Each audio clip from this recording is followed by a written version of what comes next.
السلام عليكم، وياكم المتحدث عنكم ابو جبل مجاهد واصل. اي والله وبالله نجيب لكم حضرة هذا الطيز ابن الطيز، الحدث ابن الحدث من البداية.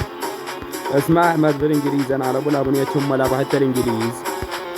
لا توقفوا خلوا عليك يسافرين ابن الطيز. هاي انا جاني الشاقة، انا ما اعرفه. جاي الشاقة وياه كان يذب لي 30، يتورط الله ورطه ذب لي 30. طلبت 4 مرات 60 ماكو. اختفى اجا هنا انا ذب لي باسمه. انا صلحته باول وحده.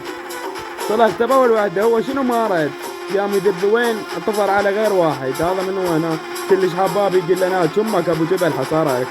ذب له بصمه، انا ذبيت له الثانيه طبعا. هو ظل يذب بصمات قصيره، هاي الثالثه، هاي الرابعه، هاي الخامسه. هو كله هنا يبصم. شوفوا هذا لا بتقولون ما موجود وغدر. هاي السادسة من السابعة والله ما أدري. هاي غير بصمة حبايب. هو لحد الآن ما صعد. ذبيت كسرتي. شو قلت لهم وين شرد ماكو. الولد كان يجي هنا يذب لي 60 ابن العيار.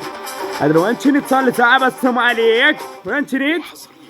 راح قلت له هنا، قلت له كسرت ابن العيار. يقول لي ابن القعبة هاي مو كسرة. أدري هاي شنو هاي والله؟ كسرة. هاي وين اسمع. خلنا نوقف له. اسمع حبايب.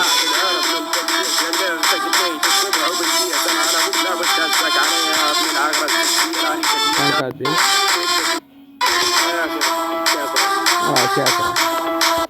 انا على ابو لابونية امه بعد لي هو بوز ولا يشلع.